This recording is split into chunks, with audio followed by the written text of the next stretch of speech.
Okay, it's now Monday. It's Monday the 5th of June. I've got two events coming up on Saturday the 10th and Sunday the 11th. Saturday the 10th is just a YouTuber's social event, so I could go in any car. I don't have to use Foxanne for that. But Sunday the 11th, well, for the whole weekend in fact, is the Reliant Owners Club Southwest Area Rally. So there's no point going to that in anything other than a Reliant. So I really need Foxanne on the road for the Reliant Owners Club Rally. And I've come across a bit of a problem. As you can see, she's still out there, still on the stands. That was where I got to on Thursday when I came across this problem. I'll show you what it is.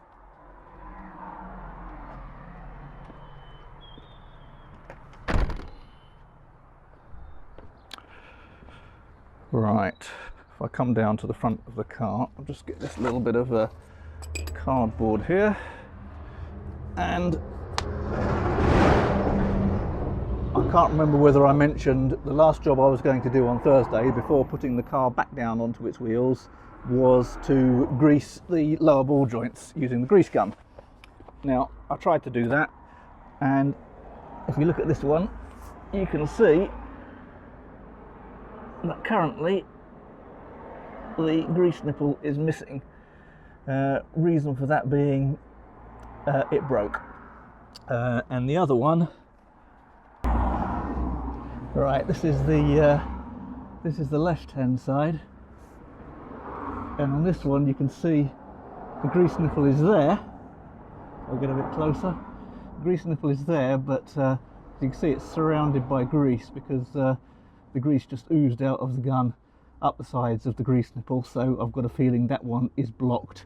The little ball and spring ball valve that's inside the grease nipple I think is seized, so the grease isn't going into the ball joint. So until my new grease nipples arrive, and they should arrive today, that's where I'm at.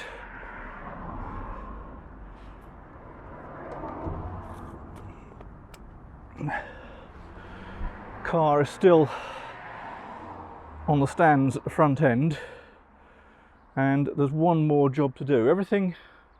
Pretty much everything is done. All the panel warning lights and all that stuff works. Window channels have been done, so the windows open and close nicely. The only thing I've got to do now for the MOT is the handbrake cable needs adjusting, which means I need to put the front end down and jack it up from the rear. And the rear fog light there is not broken. I've just got the lens off at the moment and the bulb out because that's got it's got an earthing problem. Reason being that these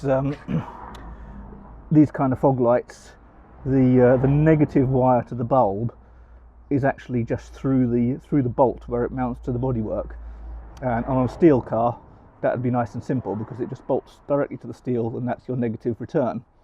But because this is a fiberglass car, there's actually a ring terminal on the end of the wire, which is on the other end, on the other side of this bolt on the inside, which is very likely to be heavily corroded, and that's why there's an intermittent connection to the ground on this. Obviously, it's a little bit loose as well, so that combined with the corrosion means I'm not getting a good connection to ground, and therefore that fog light is intermittent. All the other lights seem to be okay, but it's not very easy to actually get at the back of where that fog light is with the car on the ground and the rear wheel on. Once I've jacked it up to do the handbrake cables and taken the rear wheels off, then I'll easily be able to get my arm in under the wheel arch and find the other side of the fog light mounting bolt and sort that out. So that's where I'm at. It's Monday. I've got two events at the weekend, Saturday and Sunday. Car's still jacked up, handbrake cable's still not adjusted, and I'm waiting for grease nipples to arrive. I've ordered two pairs of grease nipples from two different suppliers, in the hope that I was in the hope that one pair of them would arrive on Saturday. I ordered them on Thursday. They were both 2 to 4 days delivery. Either of them could have arrived sometime between Saturday or Tuesday. Obviously neither of them arrived on Saturday, which is why I'm here on Monday still with no grease nipples. So with a bit of luck they'll turn up at some point today. I can screw those nipples in, grease the front ball joints, drop the front end down and get on with the handbrake cable. So I shall leave that for now, and hopefully there'll be a further update before the weekend, and I'll be able to get her down for the MOT. So bye for now. Right. Yes, and the grease nipple that's missing from the right hand side is actually here, and this was actually an angled grease nipple. And if you look closely at that, you can see there's a hole there where the actual nipple stuck out at an angle from this little unit here. And what's happened is I put the grease gun on it to grease it, and there's the other bit still stuck in the nozzle of the grease gun. I put the grease gun on to grease it. The grease didn't seem to be going in because it seemed like the nozzle was probably blocked, and the grease was just coming out around it. But then I went to pull the grease gun off, and pull as I might, the grease gun wouldn't come off. It was completely stuck in there. And then when I pulled really hard, as you can see, the end of the grease nipple actually came out, and the thing fell apart, and the end of the grease nipple is still stuck in the grease gun. So that's another issue I need to deal with. Luckily I've got another grease gun, so if I can't get that out of there, I've got another grease gun I can use once the new nipples turn up.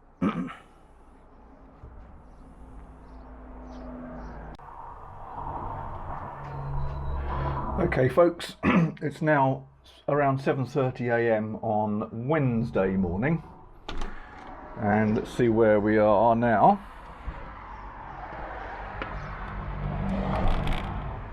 Now the grease nipples did arrive on Monday afternoon, and both of those were fitted to the front ball joints, and the ball joints greased, so the ball joints are all good. And then I dropped the front end down, so the front end's back down on the ground, and jacked the rear end up to have a look at the handbrake cables and see what needs to be done there. But that's where my trouble started on Tuesday, because first thing I noticed when I went under the back end was rusty brake pipes. So I've got this brake pipe here. Don't know if you can see how crusty and rusty this is. I don't know whether that will focus that close up because it's not a particularly special camera. What I might do is take a couple of close-ups with the phone and put those on the picture. But that is rusty. I tried to clean it up to start off with. Oh, well, it's probably just surface rust. I'll give it a wipe with a bit of wire wool and see what happens. And yeah, it's kind of started to clean up in places, but it's really deeply pitted, and some of the pitting probably goes more than halfway through the wall of the pipe, so it's not safe to use. So anyway, went down to the motor factor, bought a roll of cunifer brake piping, made up a pair of rear brake pipes to match the shape of the originals. They didn't have the fittings, of course, so I had to go to another motor shop to get the fittings. Got the fittings, came back here. Unfortunately my flaring tool doesn't do cunifer pipe, because cunifer pipe is a lot harder than copper, which is the last thing I used, so I couldn't put the flares on them. So back into the car, another trip out, and found a local guy, Andy. If you're watching, Andy, thanks very much for that. Did it in his lunch break, and I had the pipes back an hour later with the proper flares on them. And these are the again, probably can't focus on that, but these are the DIN type single flares on this car, not the not the later double flares. Okay, so the brake pipes are all ready to go on. So what happened next? Okay, well, I'll tell you what happened next.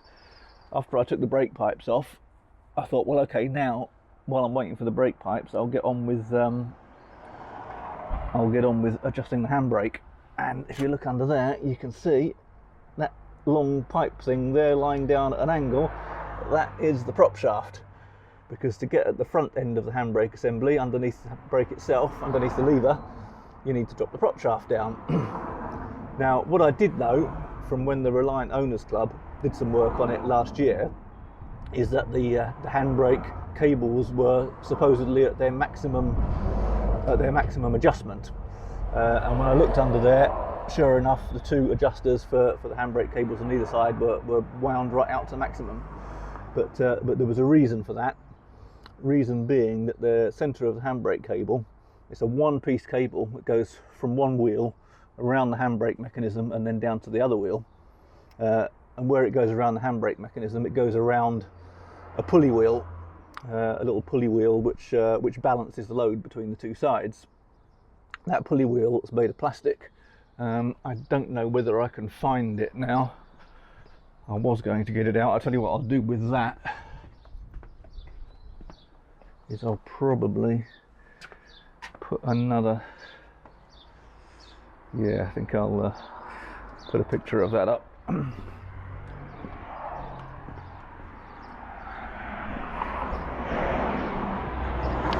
Okay, yeah, that pulley wheel is made of is plastic, and it was badly distorted and buckled, and therefore it wasn't pulling the handbrake cables tight enough. And because it wasn't pulling tight enough, the adjustment had been fully taken up. Luckily, I found a steel pulley wheel of exactly the same dimensions as the plastic pulley wheel in my garage full of junk, which was a bit of luck. So I managed to replace that. I'll put a picture up in a minute, because you can't see, there's no point in me pointing the camera at the handbrake mechanism under there, because A, you can't even see it from here, and B, if you could see it, it would be too dark. So I'll get under there with the phone and take a photo of that assembly in a minute. Okay, so that was done. So the front end of the handbrake cable assembly was all bolted back together. Prop shaft hasn't been put back up yet, as you can see, but that's not where my problems ended. I then had the handbrake cable mechanism working beautifully with only 3 clicks on the handbrake, but then I pulled the handbrake on nice and tightly and tried rotating each of the drums, and found that this one on the right hand side could still rotate with the handbrake on, which as you can probably imagine is not ideal.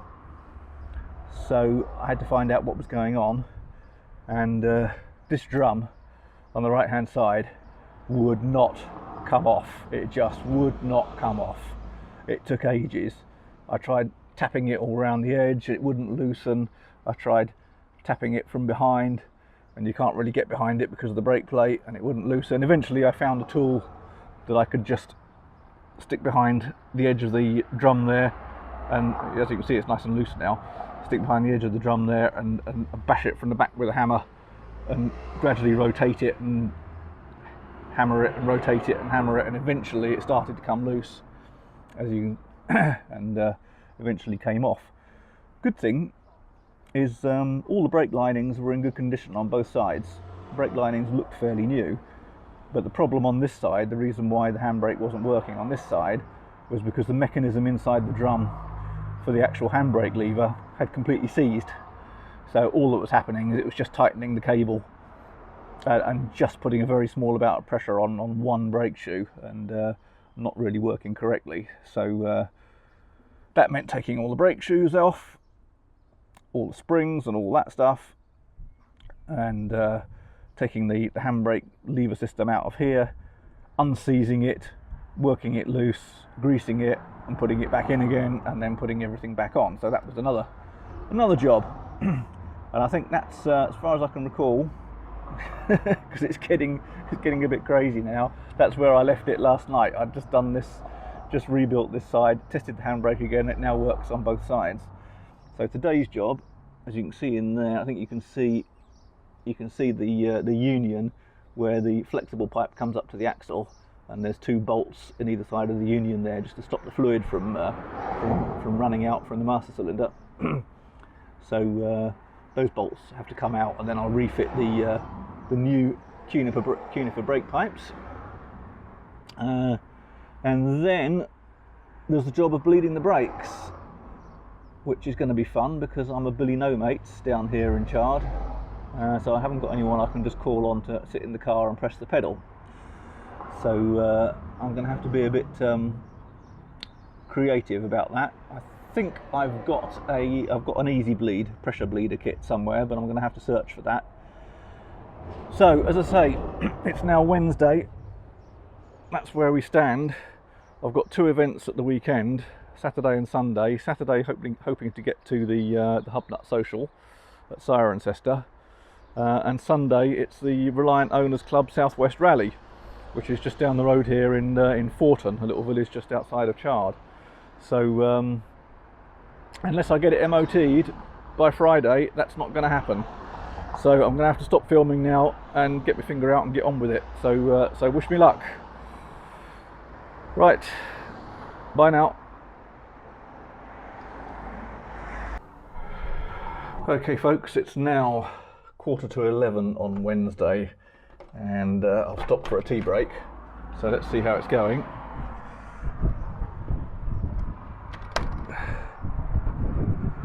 Okay, so wheels are still off.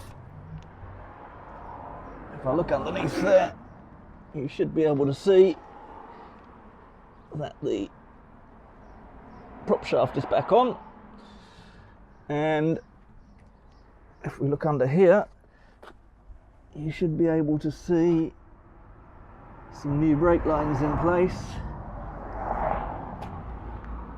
There we go, to the back of that drum there, and across the axle down that side and into the back of that drum there. So the brake lines are in. As I say, prop shaft is on. All it remains to do now, brakes wise, is to bleed the brakes. But that's going to be fun because I'm on my own, and I don't know where my easy bleed kit is. So we're going to have to find some way of improvising that. So, as I say, on my tea break, 11 o'clock Wednesday. Will we make it to the MOT by Friday? If I can get the brakes bled this afternoon, then I should be pretty much ready for the MOT. The only issue is because I've changed those headlights, and the rims that hold them in place were all distorted. So where the new lights have gone in, it's very likely they'll need adjusting. But all the adjusters have been freed off. So with a bit of luck, if I ask the MOT tester nicely, he might allow me to adjust the beams before we put the car onto the test. So yeah, that's it. Just brake bleeding to do. But of course, with this car, whenever you think you've got just one small job to do, it always ends up being something else. Yeah, because I only had to adjust the handbrake cables and fix the high beam light, didn't I? And I've done quite a bit more than that. So anyway, I'll keep you posted, let you see how it's going, see if we get this done by the end of the day, and hopefully I'll get this video up tonight, so you'll be able to catch up on exactly where I'm up to. Cheers now.